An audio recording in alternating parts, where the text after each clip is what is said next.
c'est le seul temps, on dirait que les gars, ils veulent. Ouais. Sinon, c'est des grosses divas. Hey, cette année, la course au MVP, c'est comme c'est qui a joué 65 games? Ouais. Ah, Luka, il en a joué 64, mais on va lui donner une exception parce que il est allé voir son enfant qui a accouché. Ah, lui, on va lui donner une exception parce que il a joué X nombre de... En tout cas, c'est n'importe quoi. Ah ouais? Parce que t'as un minimum de games à jouer, 65, mais ils ont donné 2 exemptions. Fait que, anyway, c'est n'importe quoi, cette petite ligue-là. C'est populaire. Je comprends pas. La seule affaire que moi... Ouais, c'est populaire, mais même putain en Amérique du Nord, c'est ultra Asie. C'est très très fort en Asie, Europe. Genre des pays sous-éduqués qui sont comme moi, une balle dans un hoop. Je trouve ça sick.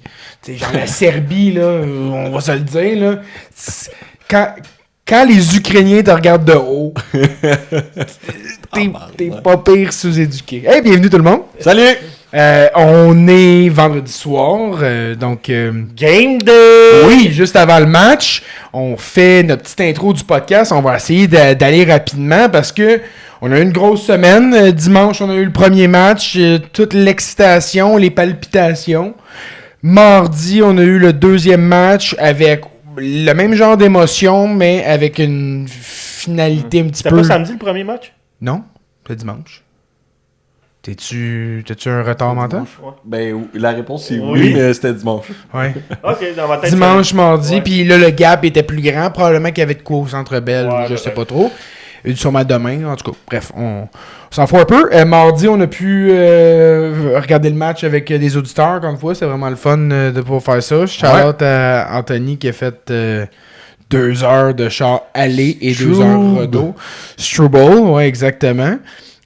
Qui dans le Discord. Et ouais, vraiment content là, d'avoir pu écouter ça avec la gang. Puis de vivre ça. C'est un super bon match. Là. Ah oui, c'est un game. Je veux juste faire une parenthèse. Ceux qui sont pas encore sur le Discord, venez-vous-en. Je sais pas que vous attendez, mais plus qu'on est de fous, plus qu'on rit. Puis on est plein de fous. Pas mal. Ouais, puis écoute, les chiffres sont bons sur YouTube. Là, on est toujours autour de 300. Sur Spotify, toujours autour de 300. Avec 600 personnes pour qu'il y ait 4 personnes et demie. Puis quand je dis et demi, c'est parce que Christo, pour moi, c'est pas totalement une personne. Puis quand, je veux juste dire, quand on parle de 300... on parle pas du poids du Powerplay Podcast. By the way, il y a un Patreon qui s'en vient où on les ramasse, lui et ses amis. Ça va s'en venir. Je m'accumule de la petite data, tout ça. J'attends qu'il replonge solidement dans l'enfer de l'alcoolisme. Puis je veux tout vous montrer ça. Mais faut parler de hockey pour le moment. Fait que les attaques personnelles, les incitations à se faire du mal, tout ça, ça sera plus tard, une autre fois. Ouais. Fait qu'avant ça, je vais m'excuser dans le fond pour mon chandail un peu fripé. Oui. Parce qu'il a décidé de faire son Christo. Dans le fond, il est en boule dans le garde-robe pendant trop longtemps. Oui, il fait le Christo, effectivement. Christo, tu penses-tu que c'est son nickname parce que, genre, il aime beaucoup les cristaux dans ses narines? Oui. Bon point, en fait. Puis le pire, c'est que je pensais à lui parce que je me disais, j'ai fait 2 bids. Un pour Caulfield signé, puis un pour Suzuki signé. 700$ chaque, ou communément appelé le budget de poudre à Christo à toutes les semaines. Fait que, hey, il va être vraiment content de se désabonner aujourd'hui. Fait que, oui, match numéro 3, peut-être un petit recap là, du match 1 puis du match 2. Dans l'ensemble, comment vous avez trouvé le Canadien? Je les ai trouvés hyper rapides. Un bon échec avant qui était capable de compétitionner avec celui-là du Lightning qui était aussi excellent. J'ai trouvé que les gars ils étaient impliqués, que sans Dobson, on a vraiment bien fait. Game numéro 1, Carrier a joué peut-être la game de sa vie. Oui. Avec le Canadien, il y a eu des très bonnes games. Cette game-là, il a été incroyable. Très, très, très utile aux Canadiens. Puis après ça, ben mettons la paire Jacka et Struble qui fait très bien jusqu'à maintenant. On avait chialé là, sur cette paire-là qu'on voulait pas la voir. Ouais. C'est probablement la plus efficace dans sa zone. Jacky réussit à rester hyper discipliné. Il impose le respect. Ben, sauf Game 2, je sais pas qu'est-ce qu'il a fait avec les arbitres, là. On le sait pas encore, hein? Mais oui, effectivement. Mais ça n'a pas coûté... Ça n'a pas rien coûté. Le Canadien a commencé cette période-là en avantage numérique, si je me trompe pas. Non, en En désavantage. désavantage à cause de ça? Ouais. À cause de ça? Ouais, OK. ouais. Bon. Au moins, ça n'a pas rien coûté, là. Mais je te dirais qu'en général, pour le type de gars qui est, puis l'ambiance générale de cette série-là, qui est assez volatile, puis écoute, là, il y a beaucoup d'émotions. J'ai aimé quand même sa game, son level-headedness. Toi, Dave? J'ai aimé la Game 2, sauf la prolongation. La Game 2, on a dominé, même si c'était 2-2 après 3 périodes, le Canadien a vraiment été meilleur. Vasilevski a sauvé des buts. Oui. On a manqué des shots. Dobech n'a pas été super occupé. Les 2 buts qu'il a accordés, c'était... Ben, le deuxième, son déplacement est un petit peu mauvais. Oui. Le but de Kucherov en Oui, wraparound. c'était très mauvais, en fait. Là. Ensuite de ça, ben, je trouve que la prolongation, on a manqué de jus. On a tellement dominé les 3 premières périodes que la prolongation, on n'a pas fait de tir au but, premièrement. On n'avait pas à rondelle.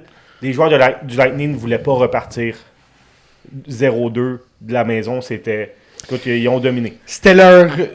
Premièrement, c'était leur game à gagner. Là. Aussitôt Ben que ouais. le deuxième match à la maison, down 0-1, c'était la game la plus importante pour eux parce que down 0-2 à la maison, c'est pas beau. Là. Puis t'en allais à Montréal, là, c'est ça qui est le pire. Exact. Montréal, c'est pas les Islanders ou la Caroline, même si je vois des vidéos, le monde ils disent Non, check mais- le bruit qu'il y a là-bas. Écoute, oui, Exact. il y a du bruit, mais Montréal, c'est une classe c'est à part. incomparable. Ah, Fait que- Taylor, ça va être de quoi? De Ouais, quoi oui, de oui, spécial, oui, là. oui. Puis ils sont tous prêts à ça. Là. Les joueurs, ils le savent. Ils vont se faire huer entre Hagel, Kucherov, Perry, ça va être... Gourde. Gourde va se faire. chier. Ah oui. Et, by the way, shout out au gars qui a changé son Wikipédia. Il a totalement raison. Ah, C'était magique. C'était tordant. Ensuite de ça, ben, tu as le premier match que Slav a fait 3 buts. Quel joueur, écoute. C'est de là que tu as des gars qui t'amènent en série. Tu as des gars qui te performent en série, qui t'amènent plus loin en série. Mais Slav, Anderson.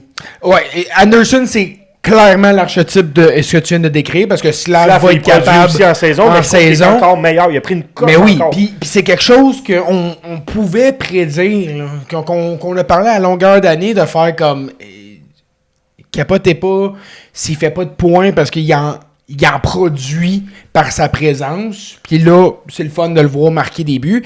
Mais c'est drôle, tu sais, quand on regarde la Game 1, j'ai trouvé, spécialement en 5 contre 5, on a été pas très bon. On a gagné le match. Ouais. Puis le match numéro 2, on a été meilleur en 5 contre 5, puis on a perdu le match. Fait que c'est toujours dur à dire. Si on réussit à avoir 6 powerplay dans une game, on va gagner ces games-là.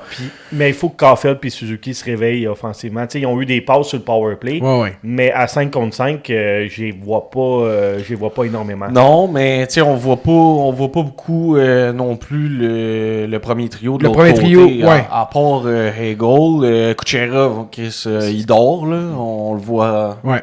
absolument rien Mais faire. c'est des gars qui arrivent dans un moment important puis qui vont marquer un but important. Fait que je m'attends quand même à ce qu'un Caulfield 100%. marque un but important. À Là. la maison, avec le dernier Ben, peu changement. importe, la maison ou sa route, là, les séries peuvent être longues. Là. Si tu te dis je marque juste à la maison, ça va être long. là. C'est pas ça que je veux dire, c'est dans le sens qu'à la maison, Saint-Louis a le dernier changement. Fait que s'il veut changer les lignes pour le mettre contre Cirelli puis tout ça, Ça peut aider. ben, ça peut aider le fait qu'à 5 contre 5, ils vont pouvoir produire. Ça peut aider. Ça n'a pas changé la donne beaucoup cette année, là, on va se le dire. Sur la route, Non.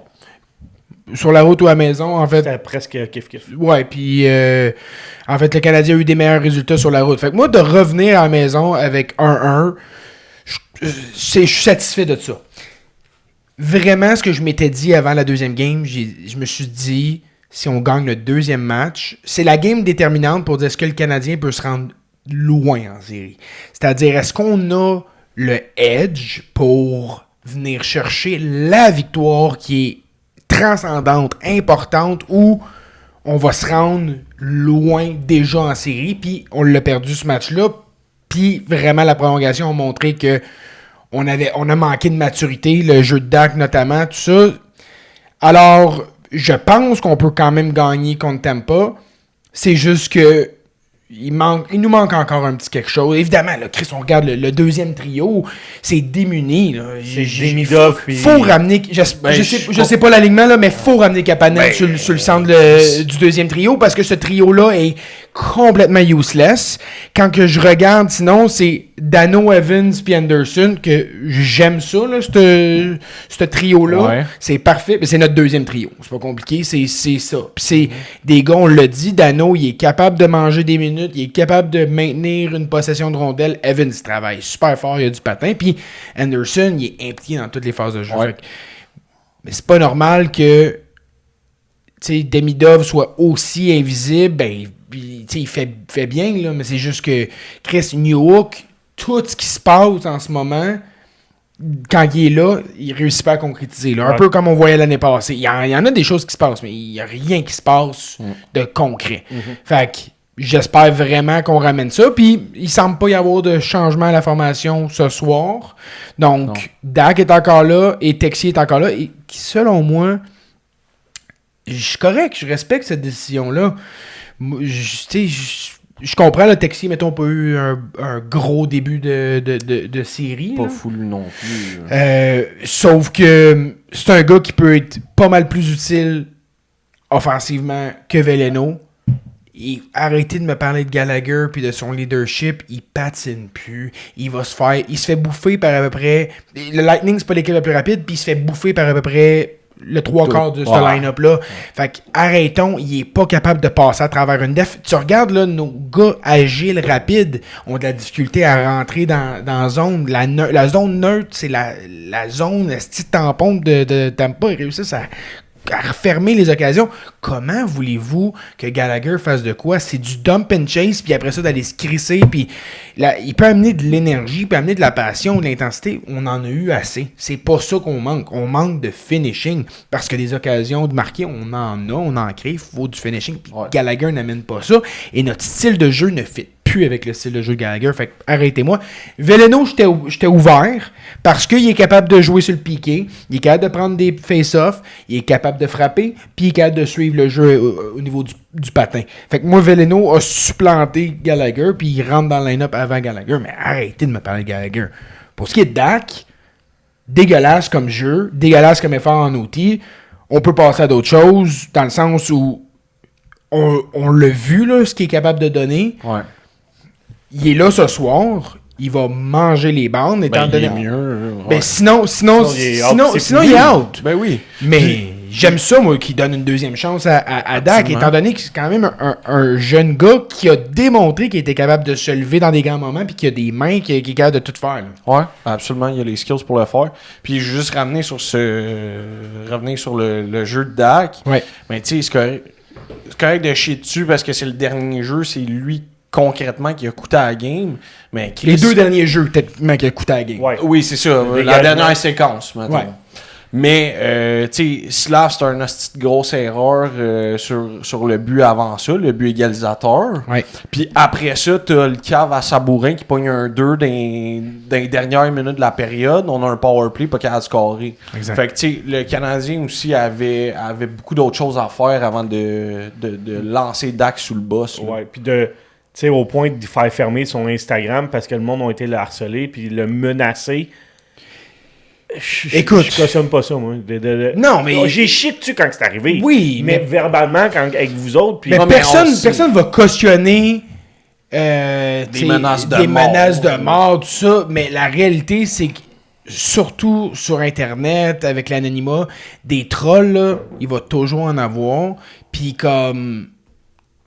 C'est pas du... Tu sais, je veux dire, quelqu'un qui va te faire une menace, va pas agir sa menace. Là. Je veux dire, Marner serait mort, là, si les gars, ils prennent action. Chris, non, mais il y en a des assez fuckés. Je cautionne pas, mais non, il y a pas personne qui va rien agir là-dessus. Mais moi, ce qui m'a fait le plus chier là-dedans, c'est même pas le monde qui font des menaces. C'est après ça, c'est le monde des médias qui veulent prendre le partisan par la main puis faire la morale, là. Puis là, faire... Non, mais tu sais, t'as genre... peu importe le média, là, 919 Sport, là, qui sont comme la gang, là, il faut là, arrêter. Là, mais ce qu'ils ont sur leur ligne ouverte, c'est littéralement le monde le plus instable possible qui font partie. Mais c'est même à Chef TV qui sont comme là, c'est correct là, de ne pas aimer un jeu de hockey, mais la personne. Guys, je veux juste vous le dire, là, c'est aussi efficace que de poster une photo toute noire là, pour Black Lives Matter. C'est aussi efficace que ça, là, ce que vous faites là. Postez ça, là. Changer ta photo de profil avec un petit filtre, là. Avec un petit drapeau d'Ukraine, là. I stand with Ukraine. Ça n'est pas efficace, là, de venir faire la morale, parce que les trolls, là, à la limite, ils vont... T'es rendu sa nouvelle cible. Oui, c'est ils vont ça. faire, t'essayes de m'éduquer, mon tabarnak. Fait qu'arrêtons ça. Moi, c'est juste de monde qui veulent faire la morale. Allez chier. T'sais, on le sait que c'est pas correct. On n'a pas besoin. À la limite, ça me donne le goût, moi, d'aller faire des menaces. Oui. Fait d'accord. que, d'envoyer des lettres avec de l'anthrax dedans. Non, ce n'est qu'une blague. Je fais de l'humour, s'il vous plaît. Hey, parlant d'humour, une situation vraiment drôle, puis je veux faire un mea culpa. À deux tourtereaux, une belle relation qui dure depuis 5 ans. Parce que je vous ai parlé de Mike Vrabel puis de la journaliste, là. Ouais. Tu sais, je vous ai parlé un genre d'une aventure, tout ça. Ouais. Mais non. Mike puis Diana Rossini, ça fait depuis 2020, en fait, qui maintiennent leur relation. Et c'est au grand jour maintenant, après... Même, on parlait de la vie privée, puis là, ils sont niaiseux de faire ça en public. Probablement qu'il était pas en public. Probablement qu'il avait loué même, quelque chose de ben secretive, puis tout ça. C'est un investigateur privé qui les a pognés. Il y a quelqu'un qui a été embauché pour les pogner, et il y avait une photo qui avait fait surface en 2022 à un bar. Et... Bon, 6 ans plus tard, ça réarrive, et là, là, ça creuse, là, parce que ils ont eu des interactions publiques. Évidemment, c'est une insider de The Athletic, là, qui vient de perdre sa job. Elle a pu, avec grâce, donner sa démission. Ouais. Mais on s'entend que, peu importe, c'était terminé pour elle. Puis elle a fait très mal, non seulement à sa carrière, mais à celle de beaucoup de femmes qui essayent d'avoir de la crédibilité. On est chanceux au Québec, sont pas fourrables. Pas Daniel Sauvageau qui va sucer Kent Hughes pour avoir des insides. C'est encore drôle, tabarnak. Je pense qu'il est prêt à tout, Daniel. Fait que c'était juste... Mais, en fait, ce qui est fou, là, c'est que, bon, Mike Vrabel, lui, il a annoncé publiquement là, qu'il manquerait le draft de son équipe. Je vous le rappelle, là, qu'il vient d'aller faire la finale du Super Bowl. Fait que sa job est quand même safe.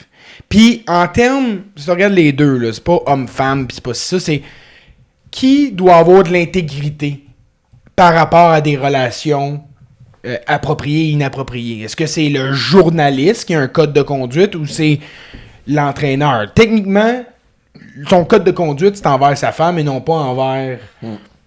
Ça dépend si tu as donné des informations privilégiées à la journaliste en question. Mais là, genre sur l'oreiller ou... Ce qui fait surface en tant que tel, c'est que ce serait pas la première fois qu'elle aurait des rapports comme ça avec...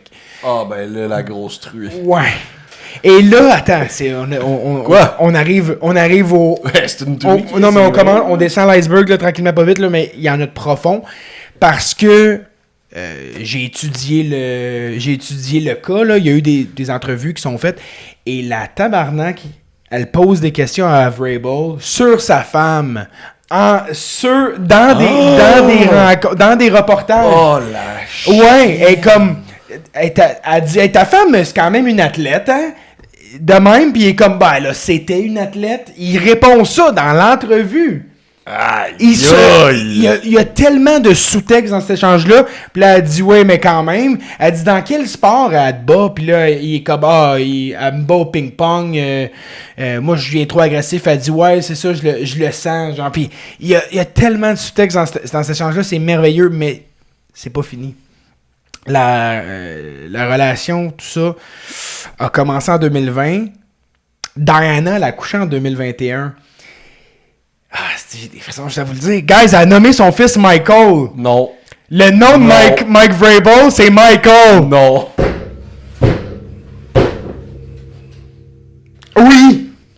Oui. Méchante calice de folle, là.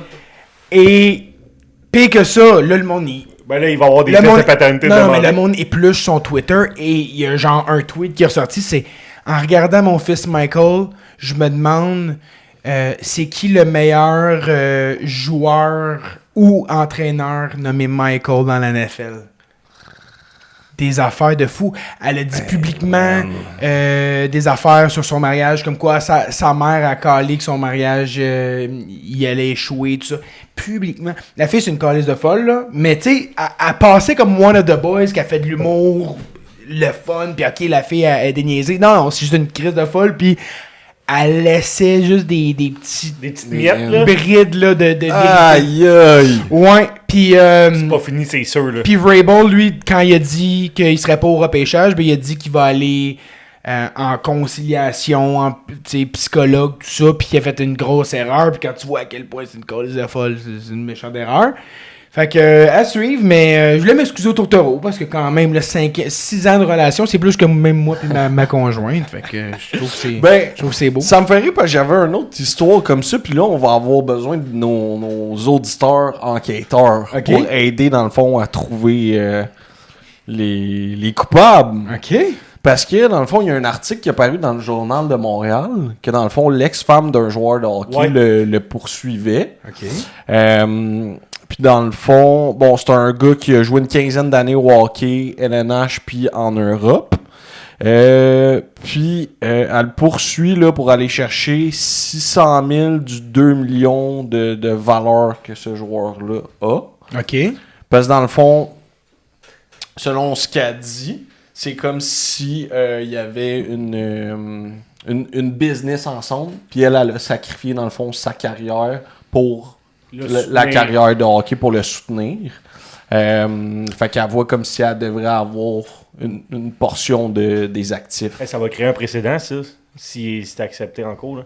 Ben, aux États-Unis, c'est très courant. Au Québec, c'est... Ouais, ben, c'est ça que je veux dire, là, au Québec. Là. J'avais le goût de dire GSD, mais il vaut pas 2 millions de net worth. Puis Ben, il y a un podcast, ça, maintenant? Sur 15 ans. Ouais, il vaut pas ça.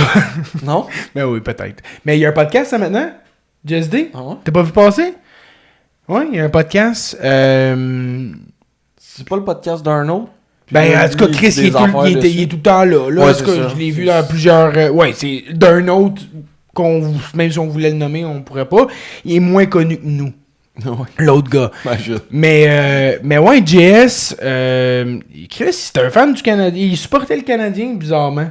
Fait que, mais tu sais, il avait fait des commentaires pendant l'année là, sur... il voulait que Dauphin...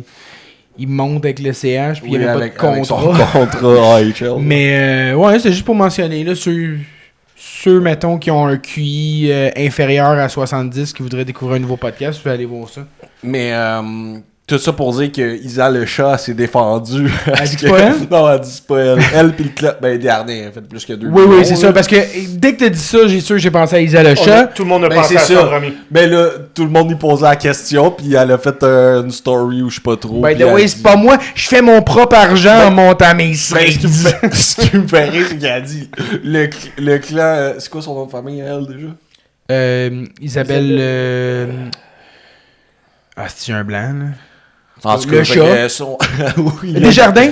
Oui, Ouais. c'est ça, ok. Fait que le clan Desjardins Desharnais est En bon terme. En bon terme, c'est comme, ouais, il y a genre 2 mois, tu broyais que t'allais te pendre, puis tu montrais tes balles pour dire que ton ex c'est un tout croche.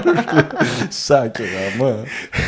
Tu résortes à montrer ta chatte, c'est t'as 44, de quoi tu parles? Ça va bien tes affaires, Isa. Elle a quand même, elle a quand même une belle bête, là. Elle est un peu maganée, là. Tu vois qu'elle est sur le gros vin, là. Oui. Elle est sur le vin d'épicerie, là. Celui qui est Celui qui a pas ben acheté fort, à là. plusieurs caisses la shot. Mais on y souhaite que son OF il pogne assez qu'elle peut s'acheter du vin à la SAQ, mais de ce que je comprends de ses plaintes présentement, c'est qu'il y a beaucoup de détournements de photos là, à call-out le monde qui sont trop BS pour subscribe. Il y en a un là, dans notre auditoire qui est abonné. Il n'est pas abonné à notre Patreon, par exemple, mais il est abonné à OnlyFans. Ouais, c'est ça. Mais c'est correct, il partage avec tous ses collègues dans la police. Je me rends compte qu'on en a une coupe, esti. Même dans le Discord, il y en a un, là. Je n'aimerais même pas à la ville. Je veux pas. Non, c'est ça. Mais être dégénéré, ça t'empêche pas d'avoir une profession dans la vie. Ben, en fait, je te dirais que d'être Ça dégénéré, l'encourage. ouais, ça aide là, dans ce job-là. Fait que bref, aidez-nous à trouver C'est qui le C'est joueur. Ben, je suis sûr qu'on est capable de trouver ça. Le match est à 7h30. Non, il est à 7h. Ouais. La POC, elle drop probablement dans les 5 prochaines minutes. Qu'est-ce que le Canadien a besoin de faire pour gagner ce soir? Rester hors du banc des punitions. Ça Première arrivera mission. pas. Ça arrivera pas. Deuxième mission, contrôler le jeu à 5 contre 5 à la maison. Oui. Puis troisième mission, ouvrir le pointage puis réussir à garder l'avance. Ça prend un effort soutenu, 60 minutes. C'est ça que j'ai aimé de la game numéro 2. On a commencé fort. On a eu de la misère en prolongation. Fait qu'il faut que ça soit de la première minute jusqu'à la dernière minute. Colson volé à Gourde. Je suis déjà tanné après 2 games. Puis, marquer des buts à 5 contre 5. Ouais, ben c'est ça. C'est définitif que ça passe par ça. Je vais te dire que mon appréhension pour le match, peut-être que je me trompe carrément, ça va être que Tampa va être plus tranquille que le Canadien ce soir. Ils vont justement, ils savent que c'est le power play du Canadien qui peut les couler.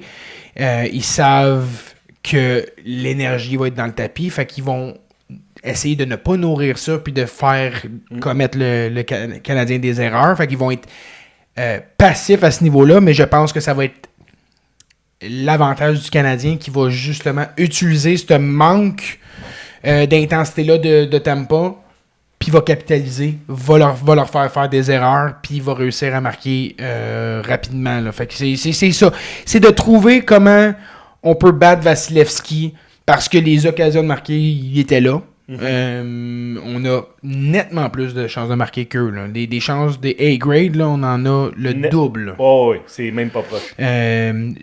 Écoute, Dobèche, j'ai rien à dire. Honnêtement, j'ai rien à dire. Même dans le deuxième match, il a fermé la porte. Dans la prolongation, il nous a permis de rester dedans parce que Chris, c'était 8-0 les tirs. J'ai rien à dire sur Dobèche. Peut-être un petit peu plus de concentration, surtout, mettons, en troisième période, là où on avait une avance. Ça a fait mal, évidemment. Mais ça repose pas sur lui. Là. Quand on se dit que le gars il a limité Tampa à 2 buts en 2 et 3 buts là, en période sur 6 périodes, 5 buts, là, ça va là, dans le cas d'une équipe comme Tampa. Faut que le Canadien. Puis personnellement, l'intensité du Canadien, j'ai trouvé qu'on était plus physique, on était plus solide qu'eux autres. Là. Fait qu'on est capable de maintenir ça, mais comme tu as dit, il faut rester en dehors du banc de pénalité. J'ai peur, mais notre piqué est meilleur que le leur. Ouais, Définitivement. On peut se rabattre là-dessus, mais on peut pas non plus les niaiser trop longtemps. Non, c'est sûr, parce que Chris, il y a quand même un gros alignement de départ de l'autre bord. Fait que on vous souhaite un bon match. On va revenir. On va se trouver du temps pour continuer cet épisode-là. On vous souhaite un super bon match. On vous aime. Bye. Ciao.